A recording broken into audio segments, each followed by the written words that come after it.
महाड क्रांती दिनाच्या सर्वांना हार्दिक हार्दिक शुभेच्छा। आज जो समता संग्राम डॉक्टर बाबासाहेब आंबेडकरांनी 1927 साली 20 मार्चला रायगडाच्या जवळ असणाऱ्या या महाडच्या भूमीमध्ये समतेचा, न्यायाचा, हक्कांचा लढा, एक माणुसकीचे हक्क प्राप्त करून देण्यासाठी जो लढा उभारला, जो संघर्ष सुरू केला, त्या संघर्षाचा आरंभ, एक सामाजिक क्रांतीचा आरंभ ज्या ठिकाणी झाला, त्या महाड या ठिकाणी आज लाखो भीमसैनिक जाऊन अभिवादन करतात. तिथल्या मातीला आपल्या कपाळाला लावतात. तिथलं पाणी प्राशन करून समतेचं, न्यायाचं स्फुल्लिंग स्वतःमध्ये चेतवून, एक स्वाभिमानाचा अंगार मनामध्ये घेऊन ते पुन्हा आपल्या घरी येतात. लाखो रुपयांची पुस्तकं घेऊन तिथून जातात. मी आज खरं तर यासाठी हा व्हिडिओ आपल्यासमोर करत आहे की खरोखरच महाडला झालेला हा सामाजिक क्रांतीचा उगम किंवा सामाजिक जी क्रांती महाड या ठिकाणी झाली, त्याबद्दल आपल्याला आणखी काय माहित आहे? फक्त पाणी प्राशन केलं एवढंच? पण आपल्याला हे माहित आहे का, आपण सिरियल मधून तर पाहिलेलं आहे की त्यानंतर सुद्धा त्या 20 मार्चलाच ज्या वेळेला बोले ठरावाच्या अंतर्गत नगरपालिकेनं ठराव केलेला होता आणि त्या ठरावानुसार पाणवठे जे सार्वजनिक आहे तिथं पाणी पिण्यासाठी सर्वांना मुभा आहे अशा पद्धतीचा ठराव होता. त्या ठरावाची अंमलबजावणी करण्यासाठी बाबासाहेब आंबेडकर आपल्या लाखो अनुयायांसाठी सह तिथं गेले. हजारो अनुयायी होते आणि हजारो अनुयायींनी तिथं जाऊन, कुठलंही त्यावेळेला सोशल मीडिया, कोणतं माध्यम नसताना हजारो लोक तिथं जमलेली होती. भाकऱ्या बांधून, गाठोडे बांधून लोक तिथं पोहोचलेली होती. तिथंच फत्तेखान नावाच्या व्यक्तीनं त्यांना मदत केलेली आणि त्यांना मंडप उभारायला परवानगी मिळालेली. ज्यावेळेस सगळा जमाव त्या चौदार तळ्याच्या दिशेनं गेला, ते पाणी बाबासाहेबांनी त्याचे घोट प्रातिनिधिक स्वरूपात प्राशन केला की त्या बोले ठरावाची अंमलबजावणी बाबासाहेबांना तिथं करून दाखवायची होती की ते धाडस आपल्या सर्वांमध्ये यावं की आपणही माणूस आहोत, माणूस म्हणून जगण्याचा आपला हक्क आहे आणि आपला तो जो हक्क आहे तो हक्क स्थापित करण्यासाठी, तो हक्क मिळवण्यासाठी तिथं गेलेले होते. पिढ्यानपिढ्या मंदिरांपासून दूर ठेवलेलं होतं, पाणी पिण्यापासून दूर ठेवलेलं होतं. जे सार्वजनिक ठिकाणी जाणं सुद्धा अगदी सावलीचा सुद्धा विटाळ होत होता. अशा अवस्थेतला गलित गात्र झालेला, पतित झालेला, पतन पावलेला समाज, त्याला ऊर्जितावस्था देण्यासाठी, त्यात स्फुल्लिंग पेटवण्यासाठी बाबासाहेबांनी आपल्या सामाजिक क्रांतीला ज्या भूमीतून आरंभ केला, ती महाडची चौदार तळ्याची क्रांती आहे. की चौदार तळ्याची क्रांती फक्त पाणी पिण्यासाठी नव्हती. ते पाणी पिला नसता तर समाज मरून गेला असता असं नाही. इतर ठिकाणच्या विहिरीवरचे पाणी पिऊन सुद्धा तो जगला असता किंवा ह्याच्या आधीच्या अनेक पिढ्या ते जगतच होत्या. पण तो एक समतेसाठी, न्यायासाठी, हक्कांसाठीचा लढा देण्यासाठी आपल्या सर्व बांधवांना एक प्रेरणा मिळावी, एक ऊर्जा मिळावी, एक चैतन्य मिळावे म्हणून तो संघर्ष तिथं झाला. त्या संघर्षानंतर सुद्धा पुन्हा तिथं बंदी आणली गेली, पुन्हा ते तळं बाटवलं म्हणून तळ्याची शुद्धीकरण करण्यात आलं आणि तळ्याची शुद्धीकरण केल्यानंतर ते तळं सार्वजनिकच नाही म्हणून पुन्हा केस टाकण्यात आली आणि हे सार्वजनिक नसल्यामुळं ते बोले ठरावाच्या अंतर्गत येतच नाही. अशा पद्धतीनं पुन्हा बाबासाहेबांना महाड असेल किंवा पुन्हा ज्यावेळी हायकोर्टामध्ये मुंबईला ती केस गेली तेव्हा पुन्हा त्याच्यावर लढावं लागलं. वेगवेगळे पुरावे, युक्तिवाद सादर करावे लागले. जवळजवळ 10 वर्ष बाबासाहेब आंबेडकर ह्या चौदार तळ्याच्या हक्कासाठी, तिथलं पाणी मिळावं म्हणून कोर्टामध्ये लढत होते. आपली इतर अनेक कामं करत असताना सुद्धा सामाजिक क्रांतीचे कार्य, हा संघर्ष बाबासाहेबांनी जिंकला आणि ते तळं खुलं झालं.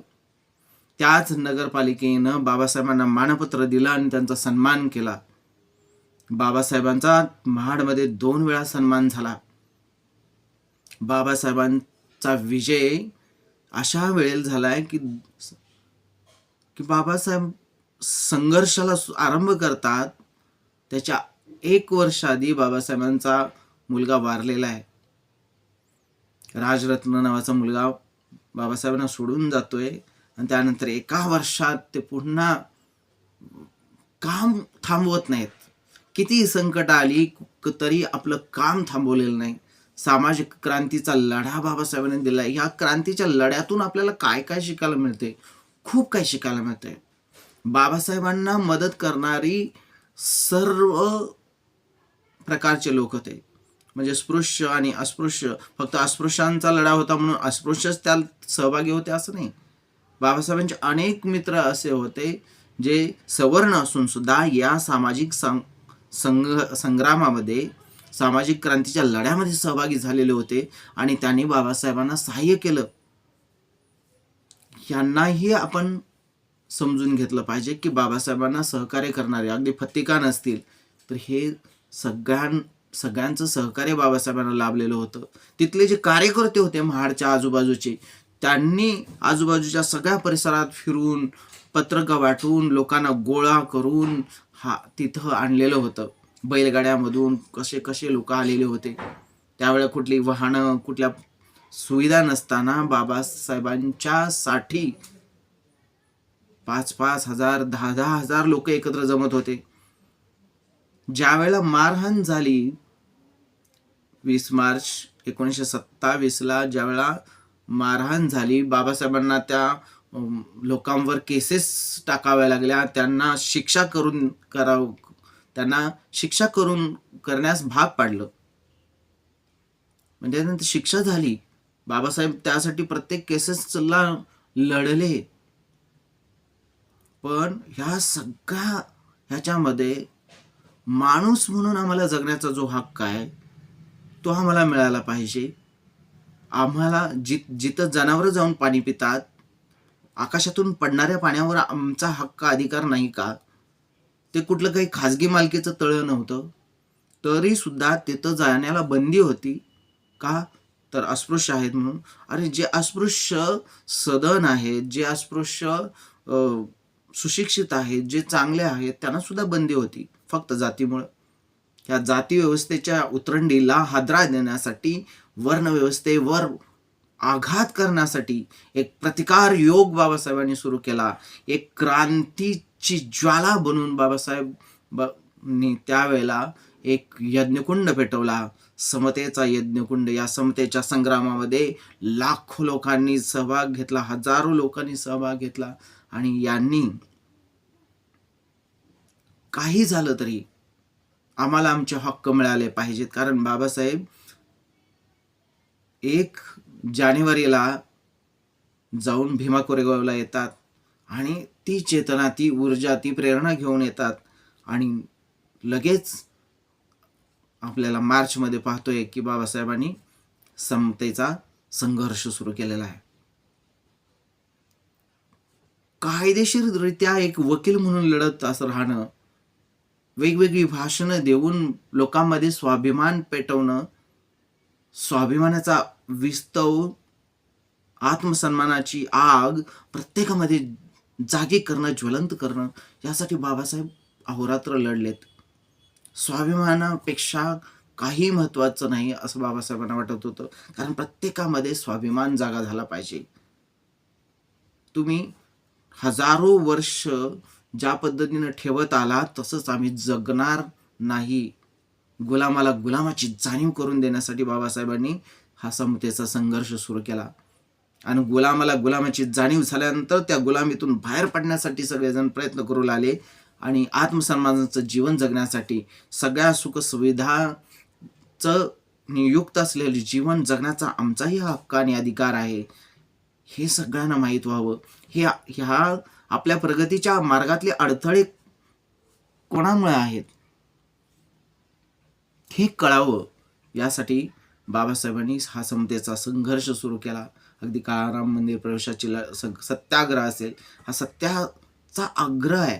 आणि सत्याग्रह म्हणजे तरी काय? सत्याग्रह म्हणजे एक युद्ध आहे, सत्याग्रह म्हणजे एक संघर्ष आहे. पण ते कुठल्या शस्त्रानं लढणारं युद्ध नव्हतं.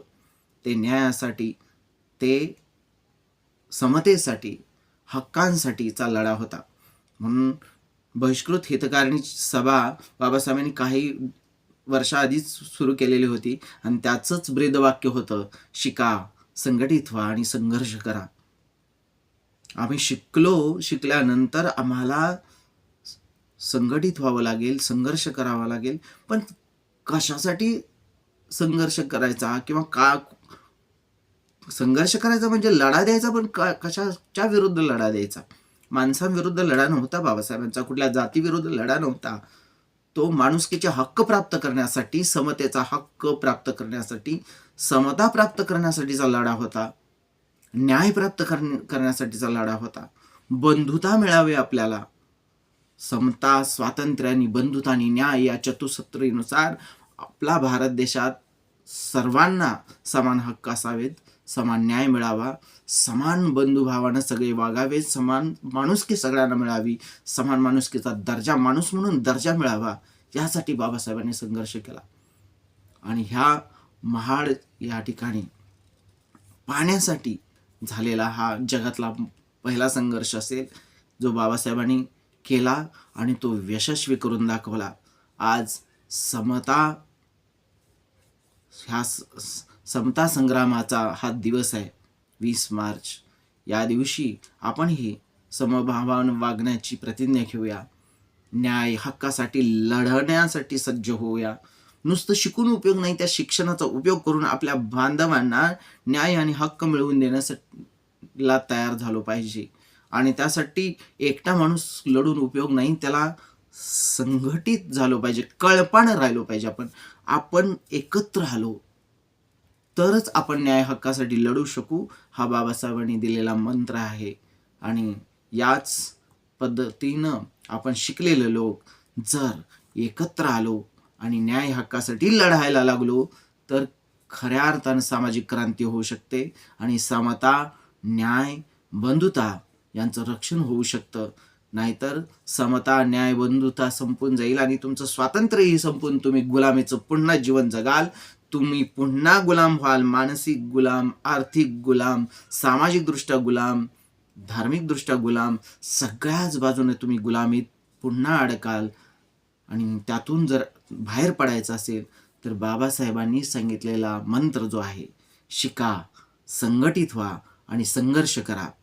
तुम्हाला गुलामीची जाणीव होण्यासाठी खरं ज्ञानाची गरज आहे. गुलामाला गुलामीची जाणीव कधी होईल? त्याला कळलं तरी पाहिजे की आपण कशामध्ये गुलाम आहोत. आपण धार्मिकदृष्ट्या गुलाम आहोत, आपण आर्थिकदृष्ट्या गुलाम आहोत, आपण सामाजिकदृष्ट्या गुलाम आहोत, आपण मानसिकदृष्ट्या गुलाम आहोत, आपण कशा प्रकारे गुलाम आहोत, राजकीयदृष्ट्या गुलाम आहोत, हे आपल्याला समजलं पाहिजे. ते ज्ञान आपल्याला कोणाला होऊ शकेल? जर शिकलेल्या माणसाला होऊ शकेल, विचार करणाऱ्या माणसाला होऊ शकेल. आणि एकदा हे कळलं की आपण गुलाम आहोत तर आपल्याला एकत्रित आणता येईल आणि सगळ्यांना सांगता येईल की अरे आपण गुलाम आहोत, आपल्याला स्वातंत्र्याची गरज आहे आणि आपल्याला एकत्रित येऊन न्याय हक्कासाठी लढण्याची गरज आहे. आपल्याला लढा द्यायला लागणार आहे, आपल्याला संघर्ष करावा लागणार आहे आपल्या न्यायासाठी, आपल्या हक्कासाठी, आपल्या तत्वांसाठी, आपल्या समतेसाठी, आपल्या स्वातंत्र्यासाठी. आणि ज्या वेळेला हे सगळे एकत्रित येतील या जाणीवेतून, त्यावेळेला खऱ्या अर्थानं आपण या खरा संघर्ष करू शकू, जो कायदेशीर असेल, रक्ताचा थेंब न सांडता कायद्याच्या तत्वात चाकोरीत बसून आपण लढता आलं पाहिजे आणि तो जिंकता आला पाहिजे. त्याचं एक आदर्श उदाहरण म्हणजे हा महाडचा क्रांती संग्राम आहे. आणि हा आपल्याला आणि संपूर्ण जगाला एक प्रेरणादायी आहे की कशा पद्धतीनं रक्तपात न करता कायदेशीर मार्गानं कशा पद्धतीनं संघर्ष करायचा असतो, लढा द्यायचा असतो आणि तो जिंकायचा असतो. हा मार्ग बाबासाहेबांनी आपल्याला दाखवला आहे. कायद्याच्या चौकटीत राहून, आपल्याला संघटित राहून, आपल्याला सदैव आत्मसन्मानाचं जीवन जगण्यासाठी, स्वाभिमानाचं जीवन जगण्यासाठी सदैव कटिबद्ध राहिलं पाहिजे, प्रयत्नशील राहिलं पाहिजे. चला, तुम्हाला सर्वांना या महाड क्रांती दिनाच्या हार्दिक शुभेच्छा. त्याबरोबरच या समता दिनासाठी तुम्हाला सर्वांना शुभेच्छा देतो की आपण सर्वजण या क्रांती दिनाच्या दिवशी आपणही क्रांतिकारक व्हावं, आपणही एक समता सैनिक व्हावं. आणि समता सैनिक होऊन घराघरात समता सैनिक जर तयार झाले, बाबासाहेबांनी समता सैनिक दल तयार केलं. ज्यावेळेला आपल्या लोकांवर अन्याय झाले, लोकांना मारहाण झाली, म्हाताऱ्या कोताऱ्या आया बायांना ज्यावेळेला मारहाण झाली, त्यांची भांडी कुंडी फेकून दिली, त्यांच्या अन्नामध्ये माती कालवली गेली आणि त्यांचे तंबू सगळे किंवा त्या सगळं मंडप जाळून टाकला किंवा सगळं खूप वाईट झालेलं होतं. डोकी फुटलेली, रक्तबंबाळ झालेली लोक. त्यावेळा बाबासाहेबांनी ठरवलं की आपल्या लोकांच्या रक्षणासाठी आपलं संरक्षण दल पाहिजे आणि म्हणून समता सैनिक दल स्थापन झालं. आणि खरोखर आता सुद्धा समता सैनिक घराघरात निर्माण झाला पाहिजे. ज्यावेळेला समतेच्या रक्षणासाठी सैनिक तयार होईल, त्यावेळेला समतेसाठी, स्वातंत्र्यासाठी, बंधुभावासाठी आणि न्यायाच्या रक्षणासाठी तो काम करत राहील. हे बाबासाहेबांचं स्वप्न होतं की समता ह्या देशात स्थापित झाली पाहिजे. या देशामध्ये समतेची फार गरज आहे, कारण हा देश विषमतेनं भरलेला आहे आणि ह्या देशातून अस्पृश्यतेचा समूळ नाश करण्यासाठी बाबासाहेब अहोरात्र धडपडले. अस्पृश्यता नष्ट करण्यात ते यशस्वी झाले, पण जातीयता संपू शकले नाहीत. तो जातीअंताची लढाई अजूनही बाकी आहे. अजूनही आपल्याला जातीअंताच्या लढाईसाठी लढावं लागणार आहे. आणि जोपर्यंत जाती आहे तोपर्यंत विषमता आहे आणि या विषमतेच्या विरुद्ध लढाई करावी लागेल. आणि सर्व भारतात एक वर्ण किंवा एक जात ज्यावेळेला निर्माण होईल, त्यावेळेला खऱ्या अर्थाने ही विषमता संपून जाईल. आणि ही विषमता संपवण्यासाठी म्हणून समता सैनिक होणं ही काळाची गरज आहे. आपण सगळेजण समता सैनिक होऊया, समतेच्या रक्षणासाठी एकत्र येऊया, समतेच्या रक्षणासाठी एकत्र येऊन संघर्ष करत राहूया, न्याय हक्कासाठी लढत राहूया. एवढंच या ठिकाणी म्हणेन. चला, आज महाडच्या ह्या क्रांती दिनाला तुम्हा सर्वांना हार्दिक शुभेच्छा देतो आणि या ठिकाणी थांबतो. जय भीम.